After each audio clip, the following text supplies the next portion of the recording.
This week we are going to pick up some of the themes from last term, where we talked about aspects of government and also, of course, of the operation of Parliament and the Constitution.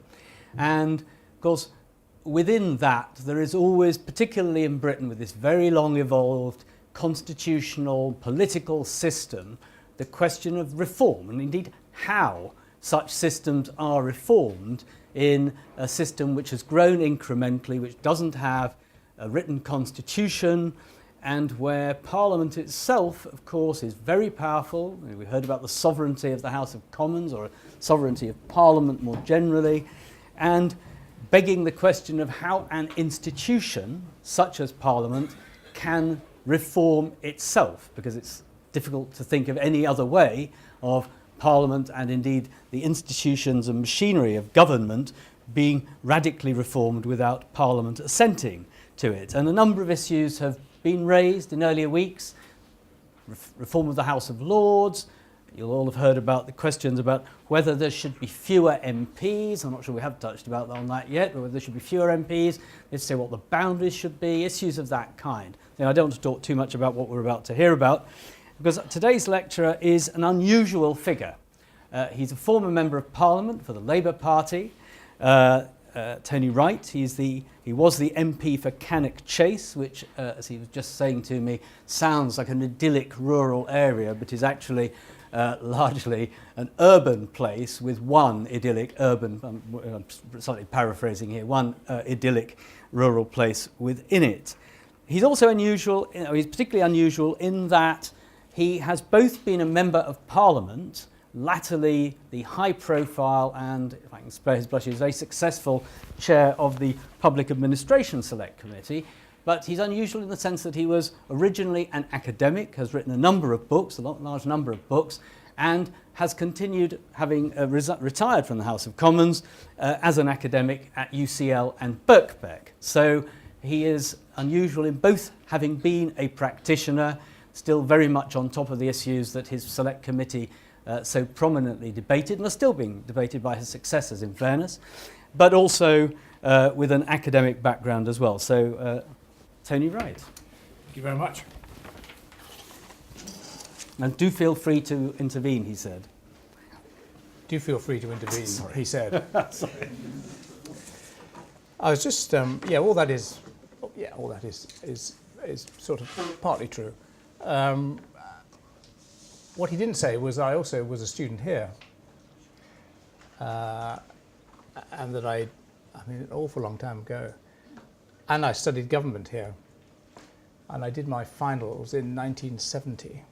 So I was here during the years of the revolution between 1967 and 70, when the LSE was a very different place. But it was great here, and it still is great here. And I was thinking about that coming along, or before I say that, let me just say that now that I know what I'm going to talk about, because Tony's explained it to me. This word reform, I see I'm supposed to talk about reform. It's always worth just thinking about that word. There was some chap in the 19th century who said or exclaimed. He said, "Reform, reform! Aren't things bad enough already?" And I sort of feel often sympathetic to that view. It's also the case that reform, I think if you look it up, it's supposed to mean making things better. It has this notion of improvement attached to it. Question always to ask, I think, because it's one of those words that enters the currency, whether actually it does do that, or whether changing various things actually makes things worse in some respects at some times, to discuss. And then I read the other day, someone wrote a nice little article somewhere about how this word reform used to belong to the left. It was people on the left who always wanted to change things, make things better. I mean, they were the great reformers, historically. And yet, this chap was suggesting that now actually reform is a word that's now been captured by the right. I mean, the people who want to mess about with things, want to turn things on their head, fundamentally change the way in which we run things, shrink the state, transform public services, do all that, are people on the right. And in a way, that this is a capture of a word, whereas the left often looks like people who sort of want to hang on to the remnants of what remain. Funny old world, you might say. But none of that is really what I'm going to talk about. Just reflections prompted by what Tony said just now. When I was reflecting, walking down Kingsway just now, reflecting on the fact that I was a student here and did my finals in 1970, it did just make me think that what I would have written in those finals papers in 1970 about British government compared with what I would write in a finals paper now. And we can perhaps talk about some of that as we go along. But even in a nutshell, was pretty clear that almost everything you look at, even things that look pretty much the same, we've still got the monarchy sitting there, we've still got the House of Lords sitting there, we've still got the House of Commons, we still do lots of things in the same old way. In fundamental respects, we're talking about a dramatically altered political system, whether you're looking at parties, voting behaviour, the nature of the electorate, a range of institutions, all kinds of things. The clever essay now would show all these ways in which the political system has changed in the intervening period. So I couldn't just look at my old notes and give you some of that. And what was funny was that the changes were going to happen almost immediately, although we didn't notice them at the time. People now look back to the 1970s as the beginning of the fragmentation of the traditional party system in Britain. It survived, but only just. And in a way, you might say, the fragmentation of politics, the erosion of support for the old parties, was eroding the base of British political life, and the culmination of that only came in 2010. It took 40 years for those processes to work their way out. But when people said, 2010, the arrival of coalition government is, this is different from the way in which we've done politics ever before in peacetime in Britain. Well, for a long time anyway. And that, in some sense, this was an aberration. I think the truth of it is that actually it was the culmination. It was the culmination of trends in the electorate that have been going on really since the 1970s, as levels of support for the main parties declined, as new parties arose, fragmentation, disaggregation, erosion of the traditional class base of politics, ideological decline, all these things. Decline in turnout, all these things that came to their head in the failure of any party to win a majority at the last election and therefore coalition government. So some of that was already about to happen then, but something else that happened then, of course, in 1972, this country joined the common market, European Union. At the time,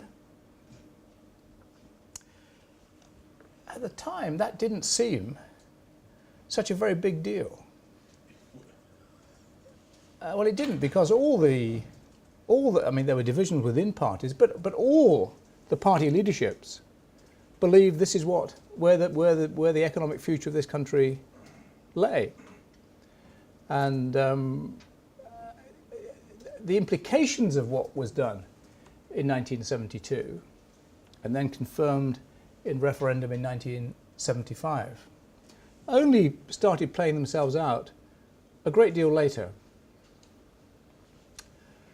And it is extraordinary that here we are 40 odd years on, and the European issue sits at the centre of British politics again, and all those unresolved issues about this country's relationship with Europe sit there again. It's the great undigested issue, which may still have quite momentous implications. And of course, at the time, it wasn't widely understood as being this hugely significant constitutional moment. It was seen as an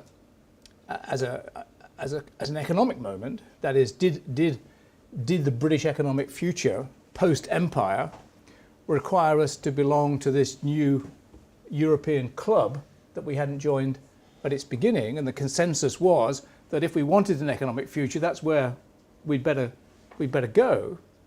But at the time, what wasn't at stake but became clear pretty quickly was that we had actually made a huge constitutional step. No longer could you talk about parliamentary sovereignty in the same old way, because you'd actually given sovereignty to somebody else over all the areas where the European Union had sway legally. And that was to be determined by a court in Europe. And so you had this long process whereby the domestic courts here began to say, we have to do basically what the European Court of Justice says. And there were these famous cases that determined that. And it's that issue now which I think lies at the centre of the argument. The arguments about sovereignty, constitutionality, and all that. The economic argument's still there, but have now been, I think, matched or indeed surpassed in some respects by this wider constitutional issue. But so there were, all I'm saying is there were indications very soon after 1970, if that's my marker point, for the beginning of things that were going to have big implications for the future, whether it's the broader underpinnings of the political system or whether it's some of these big constitutional questions which we agonise over now. But at the time, that was not apparent. And if you were asked to give a general account of British government, the British political system around 1970, my point is you'd give a dramatically different account from the one that you give today. And the sort of account you would give, I'm going to give you just a quotation here from, this is an excellent book, by the way. I can't recommend this to you too highly. It's in the Oxford University Press, very short introduction series.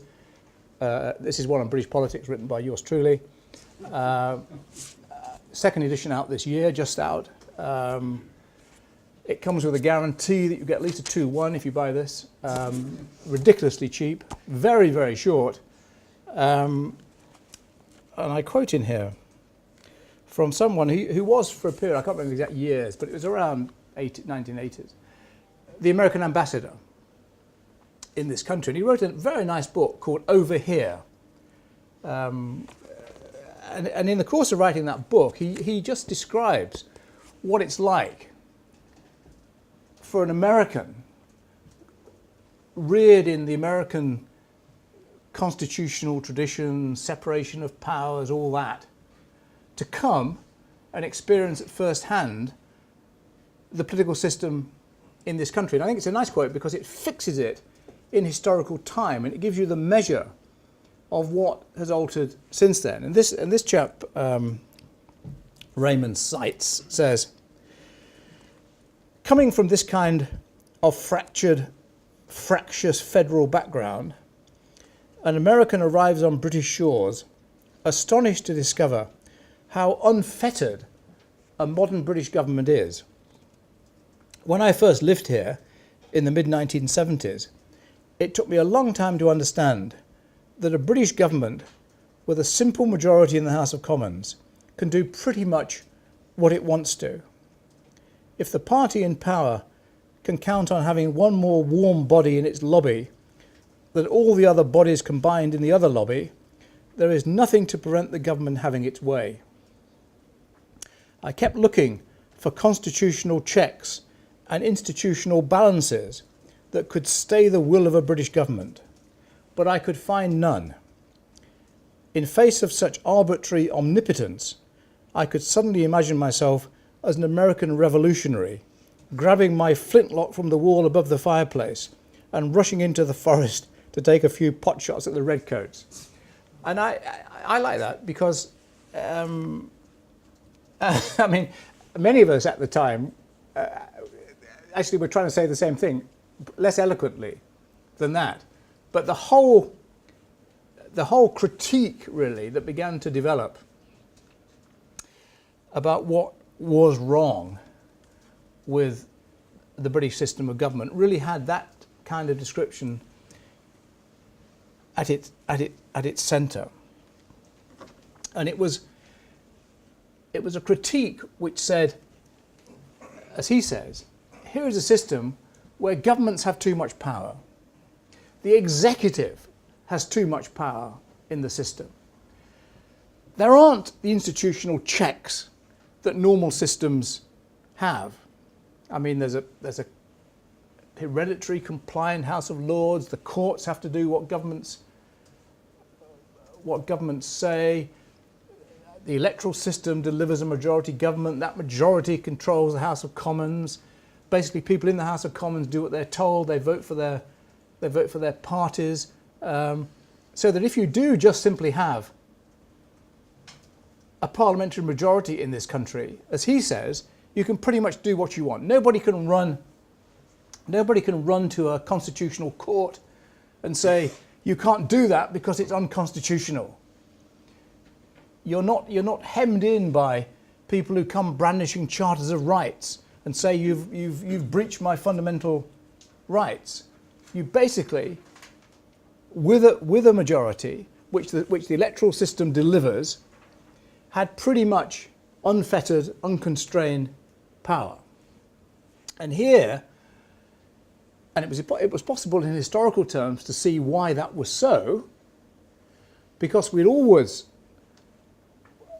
had what you might call a governing tradition, a tradition of central power exercised formally by monarchs that had transferred as democracy progressed to elected governments, cabinets, parties. So the whole of that sort of lock, stock and barrel of old prerogative power coming from monarch had been transferred to executive government. And because we hadn't, unlike most other places, because we'd never had a moment, at least in the last 300 years, when we'd had to sort of start over again, start freshly, we hadn't been successfully occupied, invaded, conquered. We hadn't had a revolution that meant we had to sort of think freshly about what kind of system that we wanted. So we'd never had to invent our political system all over again and decide actually what sort of system we wanted. So what it meant was that all the inheritance that had come through that tradition that I've described sat there at the possession of British governments, rooted in a very strong party system. And that's, people used to write, didn't they, about how this meant that Britain had unlike anywhere else pretty much, had no constitution. Not entirely true, because all you people know this, that it's that we don't have a codified constitution. We have a constitution, but we've never written it down. We didn't write it down because there was never a moment when we needed to. So we got this reputation for being a system which was good at adapting, in popular narrative. It was, other countries might have had their revolution. We had the 1832 Reform Act. And we sort of reformed our way into a democratic society without a moment of break. And because we didn't have a moment of break, there wasn't a moment when we had to sit down and say, what actually would we like our political system to be? What do we think a constitution for this society ought to look like? And that's a pretty important fact, and I think it explains an awful lot about this tradition that we have. It explains why members of Parliament, as I was, you swear an oath when you enter the Commons to the Crown, and her heirs and successors. You don't swear an oath to the people. It's not an expression of popular sovereignty. You give your oath to this tradition, presided over by a monarch, and that was the system. I mean, essentially, that you would have wanted to describe around 1970,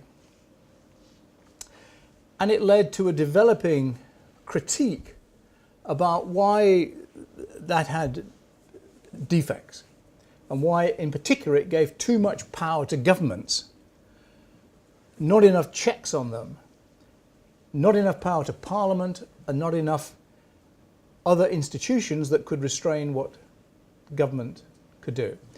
The phrase which tended to sum this up was a book written by someone who sometimes was called Lord Hailsham and sometimes was called Quentin Hogg. When he invented this phrase called elective dictatorship. And that was the shorthand way in which this system began to be described during the 1970s. And it caught this idea about here was a system which simply had too much power given to the governing side of politics, and not enough power given to the checking, scrutinising, restraining side of politics. And in a way, that tradition reached its apotheosis, I think, during the period of Margaret Thatcher.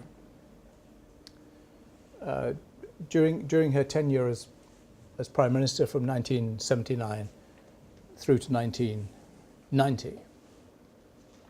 Because here was someone who seemed ready and willing to exploit all the governing potential of this system for all it was worth.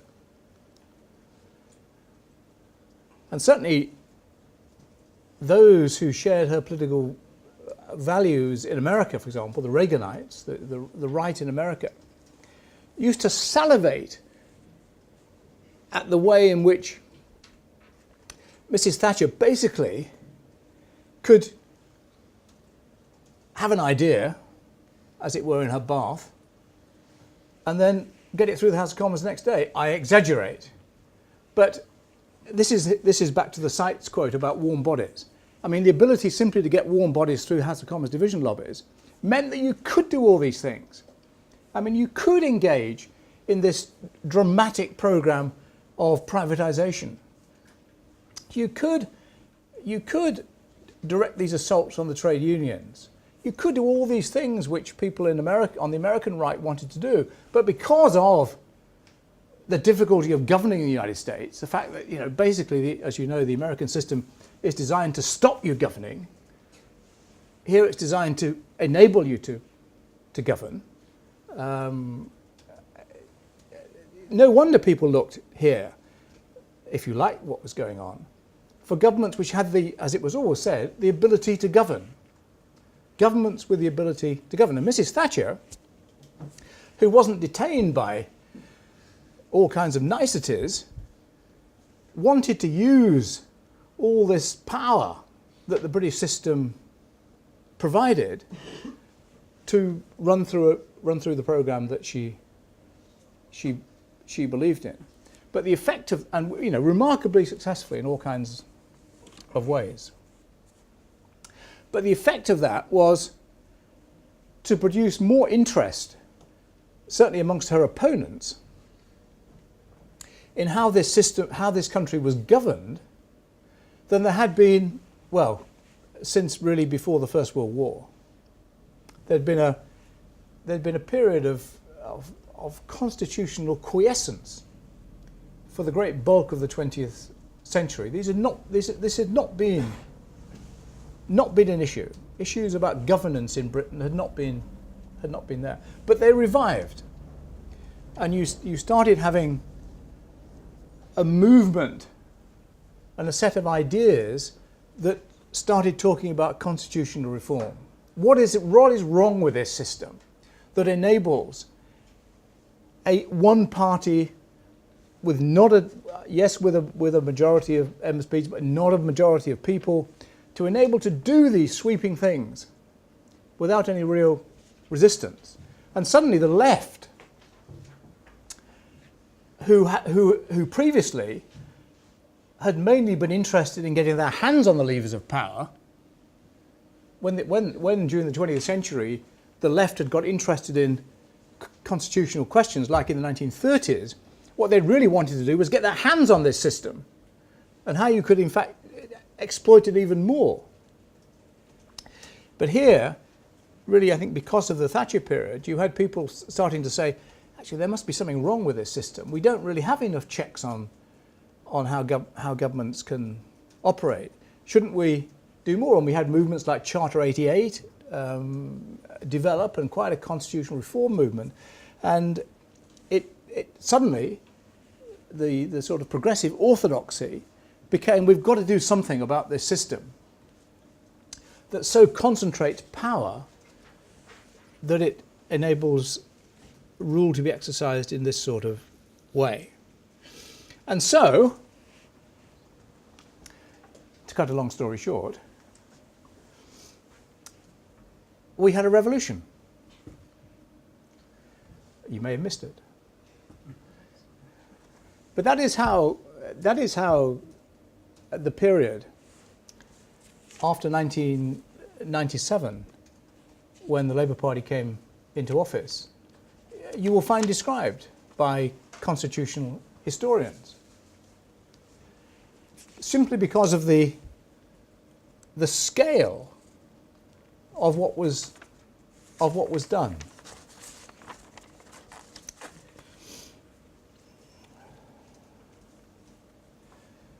Now I'm going to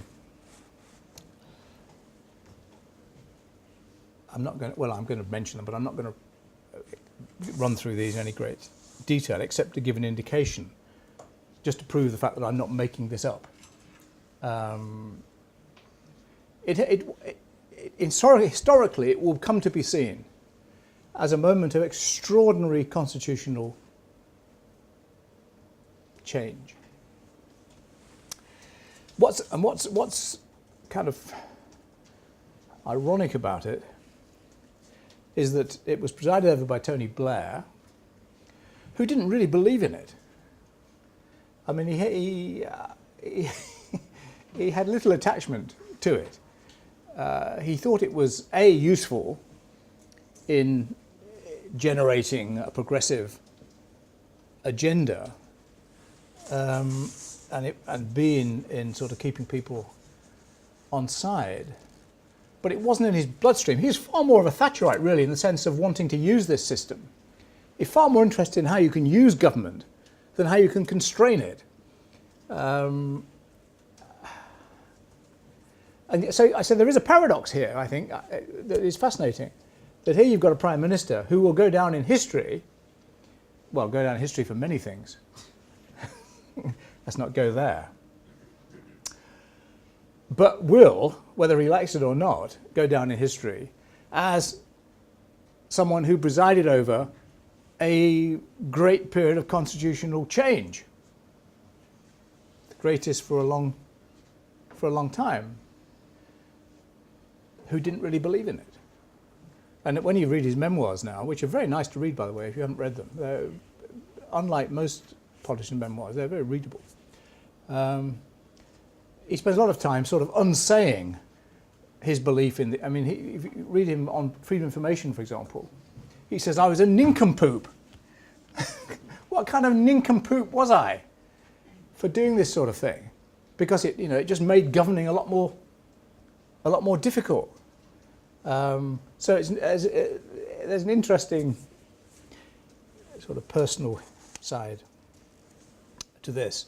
And I knew, I mean, when the Labour Party won the election in 1997 by a landslide, and there were so many Labour MPs, I never knew, there were so many people around Westminster who could have been Labour MPs, that when I used to see people in the street, I used to greet them as though they were Labour MPs, because they might have been. So whenever I walked along past the House of Commons, Millbank and all that, I'd always assumed that the person I was saying hello to could be a Labour MP, because we were so many of us. And we had a meeting soon after the election in Church House in Westminster, because the normal committee room in the House of Commons, where the Parliamentary Labour Party meets, couldn't accommodate the numbers. So we had to go to Church House, to this huge, great room where we had hundreds of us, hundreds in there. And Tony Blair gave this speech. And in his speech, he started talking about how he wanted us to get away from Westminster. He wanted us to go out and be sort of ambassadors, he said, for the government in the country. And I thought, this is a funny kind of reformer who wants us to leave the sort of institutions of democracy and go out and just be campaigners. And then this was transferred into the organisation of the Parliamentary Labour Party, because we were all allowed to go off for weeks on end in order to campaign, just to get us away from Westminster, where we were likely to cause trouble. And this is just to make the point about the paradox, in a way. Here's great reforming government presided over by T. Blair, who actually was not much interested in the idea of reform, but nevertheless it happened. So what do we have? Well, of course, we had devolution. Scotland and Wales endorsed by referendums, consequences of which we are experiencing now. Again, I think Tony Blair didn't want devolution, but it was seen as a political imperative, because Scottish political opinion holding the Union together and holding the Labour Party's position together demanded that, and there'd been a constitutional convention in Scotland. This now was a demand that could not be gainsaid. So you had to become the party that delivered serious devolution to Scotland. And what's interesting about that, amongst other things, is that it was deliberately done through having an electoral system that was of a proportionate kind, that gave away the Labour Party's dominance in Scotland. If you simply had first past the post elections, as you had in the rest of the UK, you would have had, at least in that period, permanent Labour Party dominance, because they were the dominant. So they constructed an electoral system which was designed to ensure that nobody could win, that there would not be a majority party. There would always have to be power sharing, rather like Northern Ireland. There would always have to be power sharing. So what is remarkable is that despite having invented a system, well, two things are remarkable. One is having invented a system designed to give away power and to ensure that there would not be, that your party would not be the dominant one. That was a condition of doing it, bringing all the bits of Scotland together. But then, in fact, that system perversely, against all the expectations and calculations, being able to deliver a majority government for the nationalists, who in turn have been able to deliver a referendum. So that now, here we are, a few months away from having a referendum on whether the United Kingdom will stay, whether Britain will continue to exist, or whether a part of it will fall away. So big things come from what seem to be sort of accommodations at the time. The Human Rights Act, 1998. I mentioned the European Union accession treaty of 1972.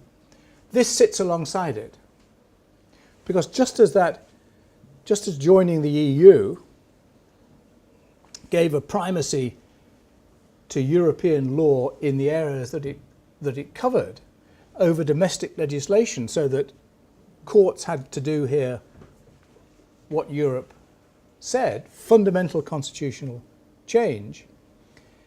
You then added to that a Human Rights Act, but which incorporated the European Convention of Human Rights into British law, so that it was then possible, contrary to that 1970 picture that I gave you, where you couldn't run to the courts and say, the government has done something which breaches my human rights. You now could. You now could raise human rights points in the British courts. Cite the articles of the Charter converted into the Human Rights Act, and you could ask courts to determine whether what a government had done was a breach of human rights or not. It was done in a particular way to try to square the circle, in a way that said that judges could declare a so-called incompatibility between what the government had done and what the Human Rights Act said, with the expectation that the incompatibility would be corrected, as opposed to, it couldn't just strike down what a government did. That's what a sort of pure form of judicial supremacy would give you. But it had this halfway house where you declared incompatibilities and then were expected to comply. And this in turn has gone on to generate wonderful controversies involving a far greater role for judges and the courts than was ever the case 40 years ago, when essentially the courts felt that their job was simply to do what Parliament told them to do. Their job was to implement what Parliament had decided. Now, an activist judiciary, not only having to observe, of course, what European Union said about all the areas that it covered, but now applying human rights adjudication to all kinds of cases. And as you've probably noticed, this has become extremely contentious stuff, particularly in the area of terrorism, when successive governments have tried to produce laws to do things about deporting terrorist suspects, and the courts have said, no, you can't, because this is incompatible with Article so-and-so, and all kinds of deals, and the government has to come back and try something else. Well, if we do it this way, will that be all right? And then this way may or may not be all right, or it may or may not work. And you have these standoffs, and you have, I mean, a nice case at the moment is the prisoner voting issue. I mean, you may think that deciding who should vote in a country is something which a national parliament should decide. You might think that. You might think that's what sovereignty says. It's a basic feature of a constitution, isn't it? Who should vote?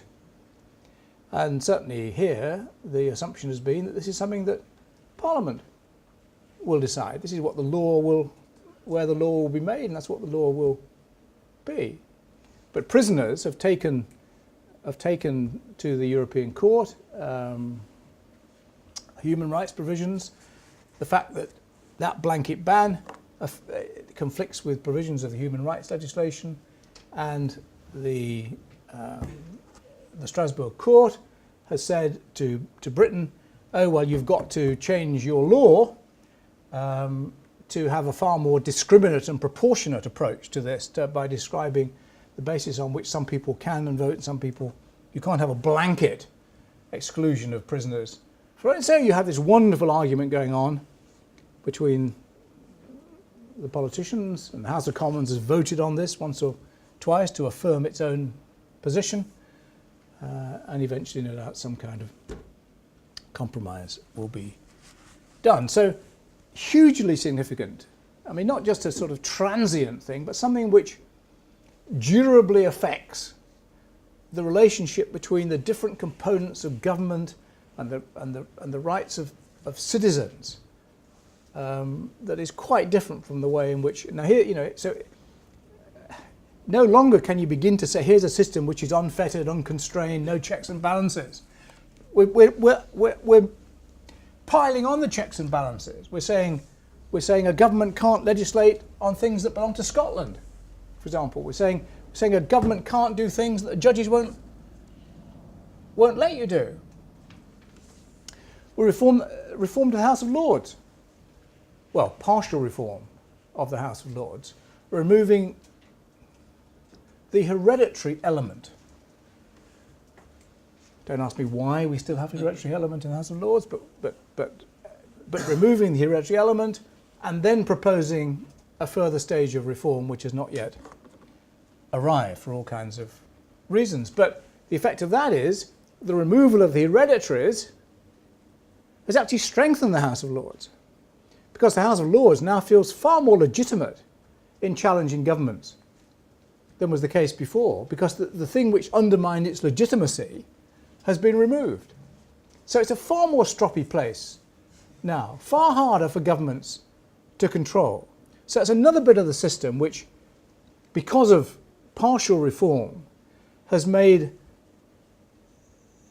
a check there which wasn't there, at least in that form, before. Freedom of Information Act.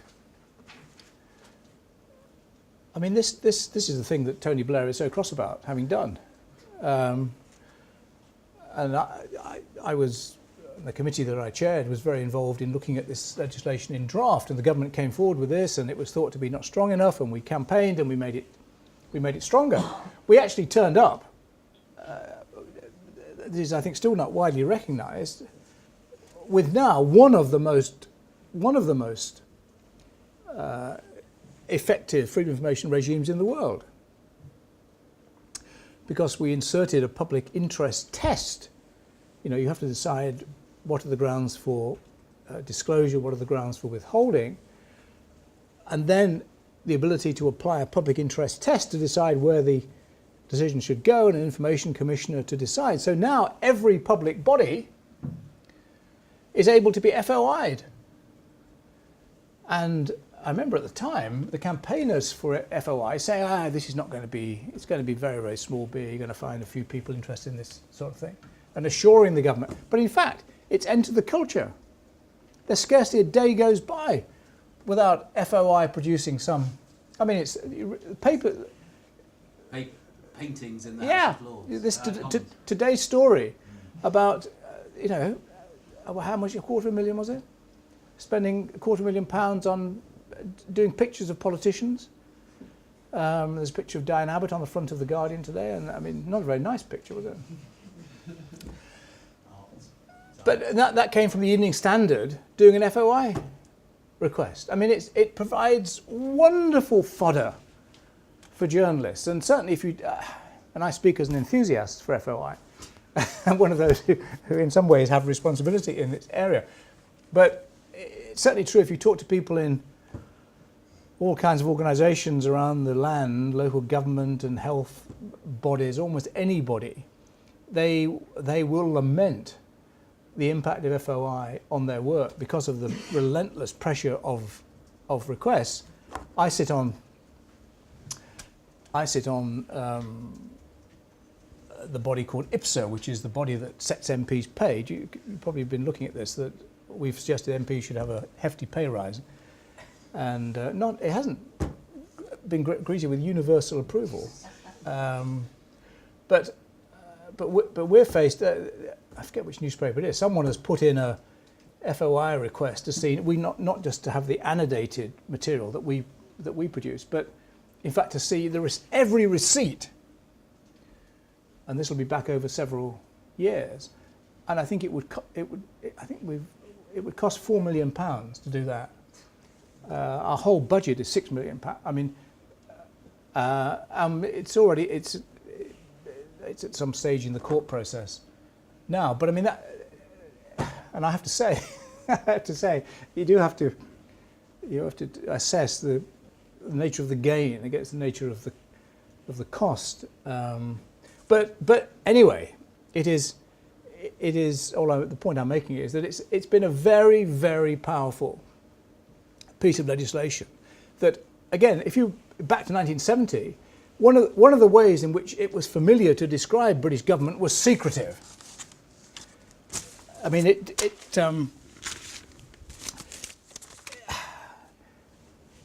sometimes called a secret garden. Government was conducted inside this secret garden, and you just couldn't get inside it. The press were very deferential on the whole. There was no access to information that you might need to scrutinise what was going on. FOI has transformed that now. I mean, if you listen to Gus O'Donnell, the former cabinet secretary, he again laments and says it makes governing very difficult now, because civil servants, he says, are all the time thinking potentially this document is going to be FOIable. It is possible that this will become public. Does this make it more difficult to give confidential advice of an unpalatable kind? Does it make it more difficult to write things down that would cause trouble if revealed? Does it make, the business of confidential government? These are good issues. But the point for the moment is, this is big stuff as far as the conduct of government is concerned, and is a major constitutional development. The regulation of political parties. Before 1997, political parties were completely unregulated. They didn't even exist in constitutional terms. I mean, the political system formally was described as though political parties didn't exist. As a member of parliament, you get described as the honourable member for a particular place. No mention of the fact that you belong to a party. I mean, the Commons is party blind in a formal sense, although the reality is this is what drives the system. But it was the reference of party funding to the Committee on Standards in Public Life when the Labour came in that produced the Political Parties and Referendums Act of 2000, which set up the Electoral Commission and had all these control and reporting requirements on party funding. So now that we can see exactly what monies parties get, how much they spend, and you can do all the scrutiny associated with that.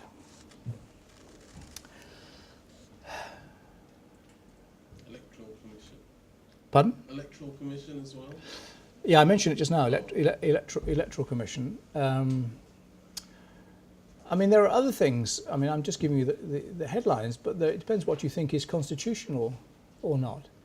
Giving control of monetary policy to the Bank of England is a pretty big constitutional thing to do.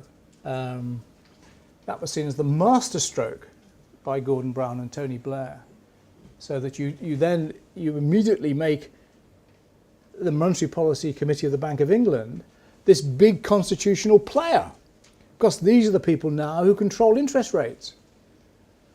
Now that's a big check in the system. So if you just start, I mean, there's London government. Elected mayor, American elected mayor. Well, yeah, the attempt to. American style. Yeah, the attempt to the transformation of local government actually, in a way, between the executive element and the scrutiny element, and then the attempt to get elected mayors as the model here, which in London certainly is the case, but hasn't been adopted so widely elsewhere despite wanting it. You put all this together and you get something which you could possibly call a revolution. So the result of all that, and I'm going to sort of stop, is that you just can't describe this system in the way that you would have described it when I did my finals. I mean, here is a system which is checked, restrained, made accountable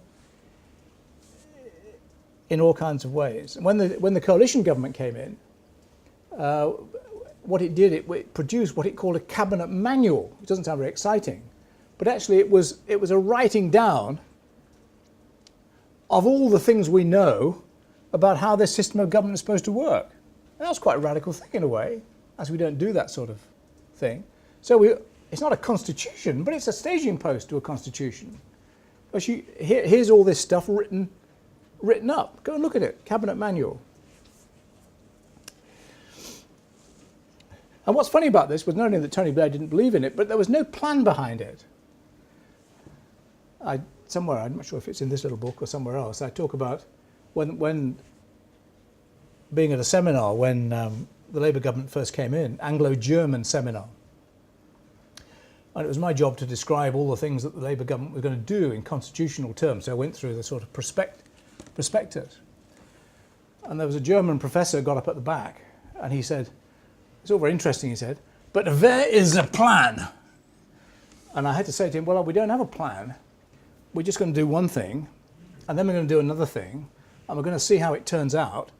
And if we screw it up, well, we'll have to sort it out. The idea that you would embark on a set of wide-ranging constitutional measures without having some sort of coherent prospectus for this seemed to a German mind impossible and impenetrable.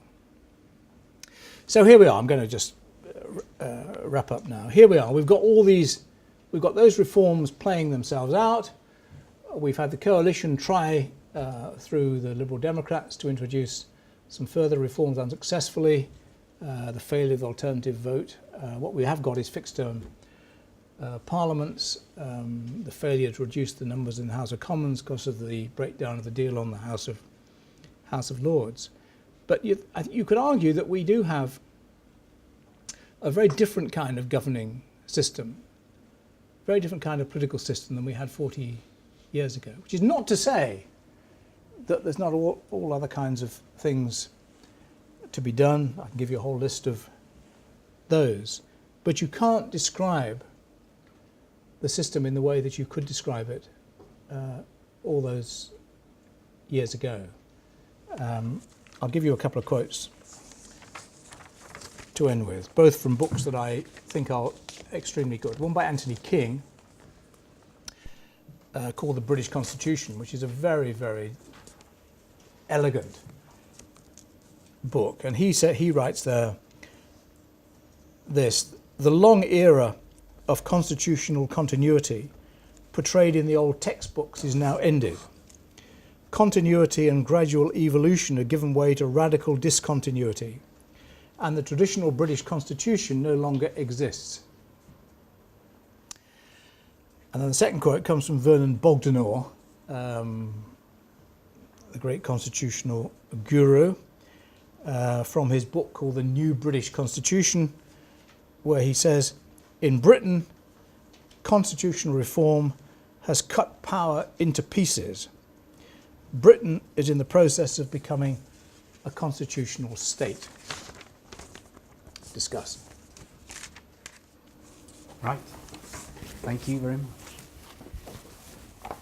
Okay. I'm going to start with one or two opening questions. Please feel free to put a hand up or to ask one or two yourselves. Just to take those last two quotes at the very end there.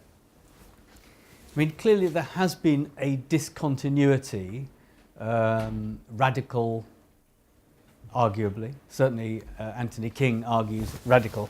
But of course, you could argue that the flexible, uncodified British constitutional arrangements are themselves ideally adaptable in exactly the way that they're intended to be, to allow no change or radical discontinuity, in the sense that they allow, as you've described with the German professor's shocked response to Labour doing this, then doing that, then doing that, then doing that, that in a sense radical discontinuity in a constitutional sense is precisely allowed. And in fact, it's the only way you could operate change in this kind of uncodified constitution.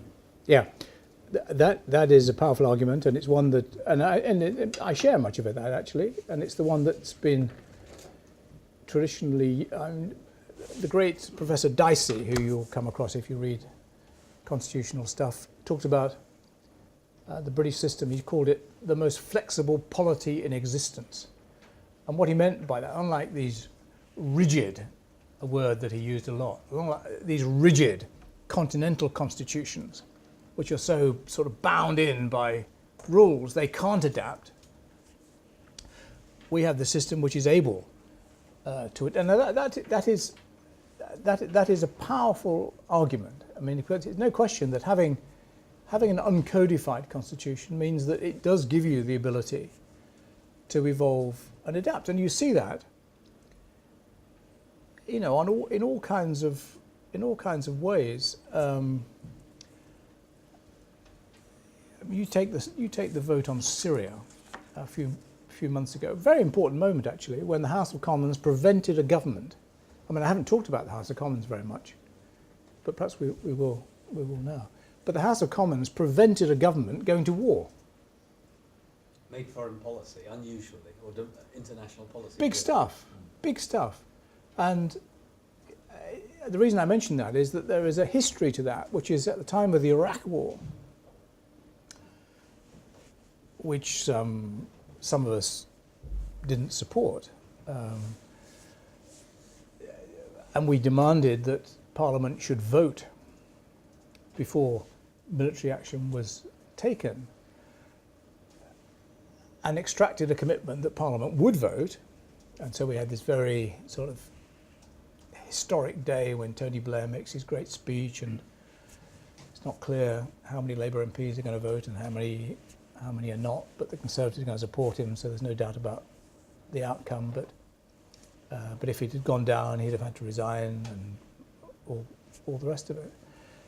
Extracted the commitment to a vote. Now, we don't have unlike America does. I mean, I'm not sure how it works in practice, but some countries do have something in their constitutions which say there will be votes. I think Germany does, doesn't it? There will be votes before military action.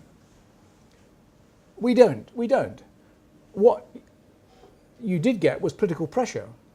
Not only on that occasion, but I remember vividly Jack Straw, Foreign Secretary, giving a commitment on the floor of the House of Commons to say that this would mean that in future the House of Commons would vote on military action.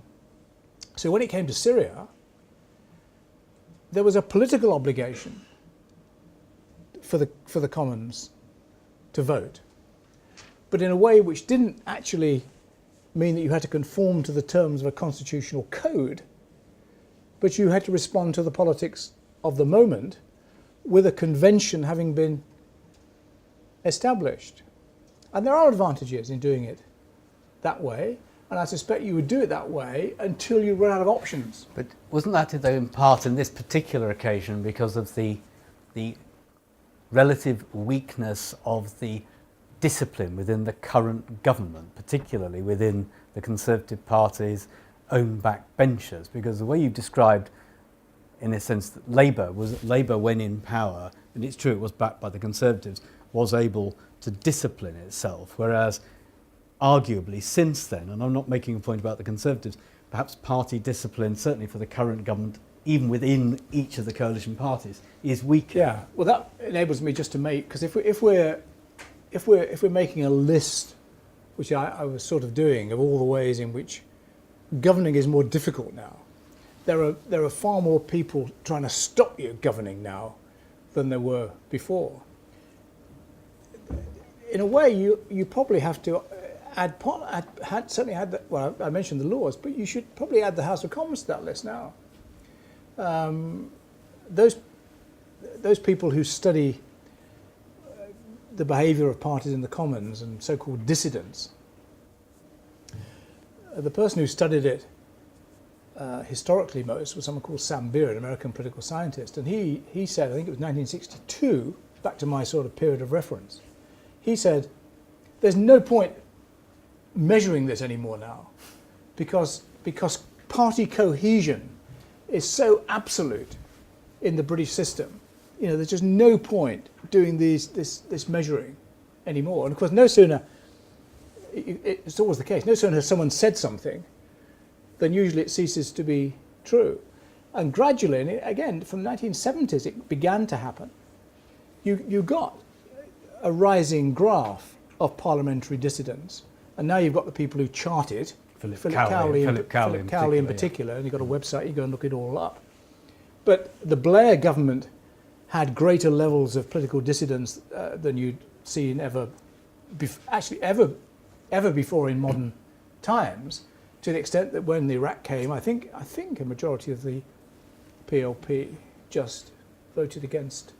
Right. I'm pretty sure. But then, in fact, the coalition, as you say, not only has kept on, has actually increased this trend, and that could well be because, well, I think it's partly that politics is looser, but also you don't, and it's less tribal. You don't feel so attached to a government if it's a coalition one, and if it's a coalition one in which you haven't got a job, and for many Conservatives, they haven't got a job, and these Liberal Democrats have. And if you can imagine you don't know these people, but if you can imagine some of these Conservative MPs, when they watch these Liberal Democrat ministers go past in their ministerial cars and they're waiting for the bus, I mean, you know, the agony, and they also they hate the Liberal Democrats on the ground because they're trying to take their seats from them. So, I mean, you haven't got a collective identity when it's not your government. So, dissidence has increased, but it hasn't increased enough on both fronts at the same time to make governing impossible. But you've got vast numbers of Tory MPs who now routinely, or quite large numbers who routinely don't vote for the government, and you've got a licence for Liberal Democrats not to, as well, who aren't in the government, but they don't usually on the same issues. Right. Take a question here, and I'll come back to there. Yep. Oh, and there's one there. So 1, 2, 3. Come on. Yeah. That's a question for those about, just to be sure. Great question about the effectively the changing relationship between the European parliamentary institutions and British Parliament, and also about the pressure within the British political system to draw up something akin to a British human rights charter, as opposed to, and therefore presumably pulling away from, the Human Rights Act. Yeah, I mean, your first example is a very good one, because although I keep saying about the ways in which the system has changed, there are also fundamentals, because we haven't had this great constitutional moment, we haven't written the whole thing down, where things are still the same, which is that no parliament can bind its successor. There is nothing special. There's no category of thing called a constitutional act of parliament. Every bit of legislation is treated in the same way. So although, as you say, one of the first acts of the coalition government was to say, if Europe comes along and wants to take more powers, there must be a referendum here. That only binds people if they want to be bound by it. There is nothing to bind the next parliament to that. I mean, that could be rescinded in an hour. There is nothing. It doesn't have a durable. It has a political significance, and you may say that no party would feel that it could. But part of having this flexible, uncodified constitution, you can pass things that look as though they're fundamental constitutional principles, but they're not. They just happen to be something which a government has said. It can't bind its successor. So it may or may not be the case that a government will do that. It'll depend on the politics of the moment. And the argument about human rights is interesting. I mean, so far no one has been able quite to there's been argument for a long time now, particularly from the Conservatives, who don't like the Human Rights Act, to sweep it away, get rid of it, and replace it with a British Bill of Rights. But so far, the attempts to do that have run into this question, well, how can we do it in a way that is consistent with the European Convention of Human Rights, to which we are a signatory, that would make it fundamentally different than what we have now. But it's a moving argument, and you've now got significant judicial voices. A splendid man called Lord Judge. Fancy being a judge called Judge. When you're born, you must think, I must be a judge because I'm called Judge. He gave an important speech. I'm not sure he's the top judge, but he's a top judge. He gave a very important speech a week or so ago, saying that actually he thinks this balance now is wrong, and that national parliaments ought to be able to have more. So the argument that's going on here in relation to EU legislation is being mirrored in this argument about human rights legislation as to whether the balance can be shifted. But to pull for Britain, in order to have its own human rights act, it would presumably require Britain withdrawing from the human rights act. That would be a big step, would it not? Oh, they're not. No British government, I don't think, would want to be the government that withdrew Britain from the European Convention of Human Rights. But they want to find a way of having interpretation of that done that gives far more latitude to national parliaments. That's what the argument is about. Okay, very good. There's a question. Was I see a question over here, or was I imagining it? No, I was imagining it. Sorry about that. Here, all right. There's this chap here. No, you were next, and then we'll come to you. Yeah. So you're next. Yeah. Okay. Question is, what would effectively, I can paraphrase it. What should Britain do in the sort of right plan? It would have to be, I suspect, because other people would have a different view, to have a fully functioning, modernised constitution. I think that's the question. Well, it comes laden with assumptions, that question does. I mean, you can argue it in a quite different way, taking your point, Tony, about the wonders of adaptability.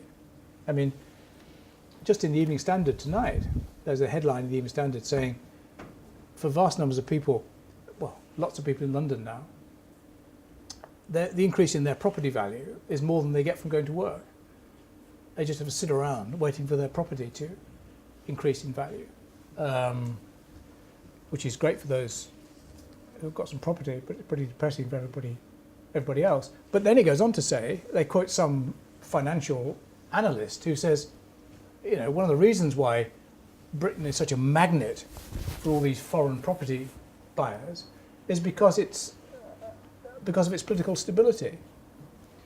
I say this only to say that there's a different way of telling the story. I quote a New York Times columnist in the end of this book in 2011 who writes, the American political system, he says, has now become dysfunctional. This is turning the quote from the American ambassador on its head, really. It's the American system, he says, which has now become dysfunctional. Britain, he writes, from London, is an example of how a political system should work. So I say this not to say I agree with that, but to say it's possible to tell your story in a rather different way. And of course, the bit you have to add all the time is that, as far as we can tell, and the polls seem to suggest this, there is remarkably little interest. I say this in a rather depressing way because as someone who has been interested in these things, remarkably little interest in these constitutional, organisational questions. There never has been. I mean, you can't eat democracy. Well, let's come back to that. I want to come back to that as my final question, which is, did your constituents ever worry any of this? Just give you time to think about, which is related to that. Take a question from here and then one here.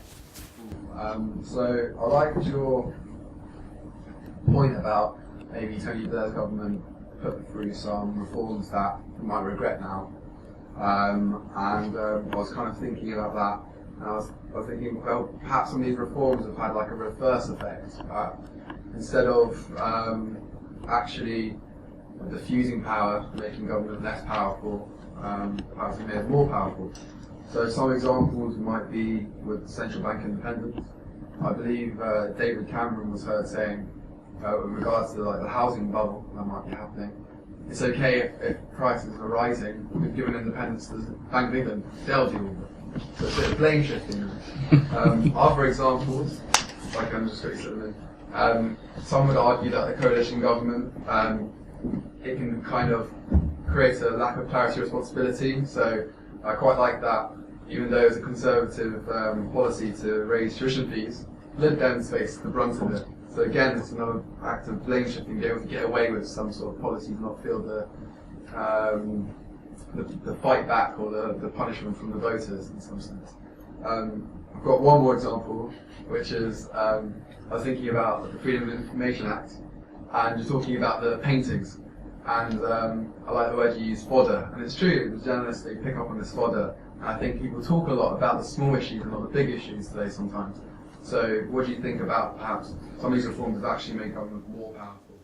Well, I don't agree with that, but I'm interested in the line of the question, because I think one of the things that has happened is governments have sought, and this is a modern development. Governments have sought to deliberately sort of put power elsewhere. I think, in great part as a response to the perception that actually people don't much like politicians. They don't much trust politicians. So therefore, if only we can find people who are not politicians to do things, it might work better for us. And so you've had all these different bodies established who are responsible for things. I mentioned the Monetary Policy Committee, but of course what this government did when it came in was to set up the Office of Budget Responsibility, because people don't trust what governments, so the argument, people don't trust what governments say about the economy. So what we'll do, we'll have independent people who will give their verdict on what's happening. And therefore, sort of by extension, we get more trust out of it. And we could show in different ways around the system how that happened. But of course, it hasn't quite worked like that, I think. And this is one of the, I think, interesting paradoxes about government now, is you've had all this disaggregation of power, all these regulators set up to do various things. And the effect is that it hasn't made people think, oh, well, that's great. All the independent people decide these things now. Again, I speak as sits on this IPSA board, and we keep saying how we're independent. And therefore, as it were, we're exempt from normal considerations. Rubbish. Just think about energy prices now. I mean, where it leads you to is, I think, people saying, actually, if these politicians can't do anything, if all the power's gone somewhere else, if it's, I mean, you could extend this argument, if it's gone to Europe, if it's gone to judges, if it's gone to Ofgem, if it's gone to all the regulators who determine the prices of all these things, no wonder people get pretty fed up with politicians who can't do anything. And actually, that is, I mean, the government in a way has bought some of that, because that's why they came in wanting to roll back quangos, and they said we're going to actually bring power home. We're going to bring responsibility back into government. Not sure about whether that is happening, but it certainly was a response to that analysis that there's the downside of all this sending power away to independent bodies.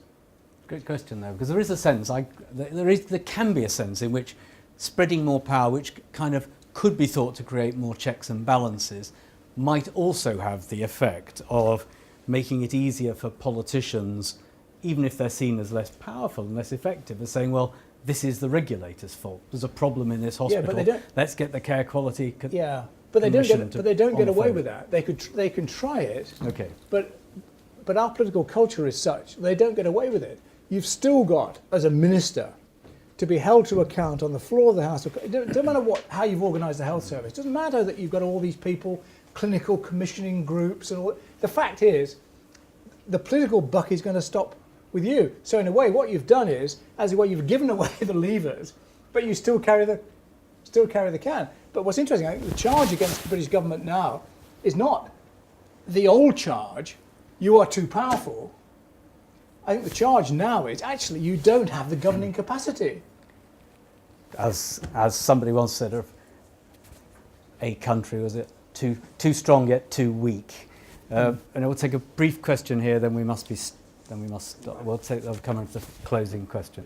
Okay, yeah. That's good. I mean, the question there was briefly: has the government or have governments managed to pass some of the decision making across to either to new form or new technical forms of governance? For example, secondary legislation or some forms of quango, appointed bodies? Yes and no, I think, is the answer. I mean, governments always, they've got this toolkit and they use it, and some of it looks underhand. That's always been the case. You'd have to go into particular areas. I mean, Tony's the great expert on local government. I mean, you'd have to test the proposition. Here's a government came in saying we believe in localism. We're going to give power to local, the local institutions. Yeah. Now, you just need to explore. Well, to what extent is that true? Or are things still fundamentally the same? I mean, that you'd have to test it in different areas. All I'm really saying, and I end with this sort of proposition, is that I think there has been, and I'm not the only person to say this, but there has been an accountability explosion in Britain in the last 30 or 40 years, since the days when that Yes Minister television programme used to exist. There are just far more people, far more places now whose business is to keep an eye on what governments do and to scrutinise, hold it to account in a whole variety of ways. May not be enough. Think of all the arguments now about the revelation, the Snowden revelations. Why are people here seemingly so quiescent and relaxed about this? Elsewhere they seem to be exercised about it. Does it suggest that we really haven't got our act together in terms of scrutiny of intelligence agencies? Big question. But so you test all the time. But I just think you take an historical perspective, there's no question that we've got far more accountability in this system than there ever was. But has the effect of that mean that we've got better government? Has it mean that people like government better? Does it mean they trust government better? That they like politicians? No. So you might ask, what was it all about? And finally, coming back to the question, I mean, reform of political institutions, constitutional reform more generally, all the things we've discussed today and in earlier seminars. I mean, you were a member of Parliament. Did your constituents chafe and worry about this much? No, they knew that I used to. But did they think you were sort of going out on a limb, or they were worried about the benefit system or the hospital or something? They were quite interested in some of the things. I mean, they were quite interested in in sleaze. And cleaning up. I mean, there's a great sort of. I mean, part of the problem now, and of course it came out of the MP's expenses thing, was that there is this deep anti-politics and anti-politicians mood. There's a plague on all your houses, none of the above. They're all the same as each other, and of course UKIP are playing that card very, very creatively. The card that says we are not the political class. It's the political class who are you want to kick the political class, then we are the people to do it for you. And that is a very, very potent message in the current climate, and it's producing this, as you see, this completely panic reaction on the part of the Conservative Party, who are now, this week have this proposition that everything that comes from Europe should be voted on by our own Parliament, see if we approve it or not. I mean, what an extra, and it's not serious. I mean, how can you belong to a club and then say, but we're going to decide when we obey the rules? I mean, it's just but that's not the point. It's not designed to be serious. It's designed to provide some protection for these MPs who are terrified about what UKIP are going to do to them. And they're going to be able to show, well, we said that we wanted Parliament to... They know that it's completely unrealistic. Even William Hague, arch anti-European, is having to explain to them that this is bonkers. But it just shows that UKIP have got a potent strain of political culture on their side at the moment, and we just do not know how this is going to play itself out. It doesn't help. Okay, we're going to have to follow that up after. We're going to have to stop because we've slightly overrun. There's nobody trying to get in through the door, which is encouraging. I'd like, on all your behalf, to thank Tony Wright for a brilliant exposition of a very long and complex historical and contemporary issue.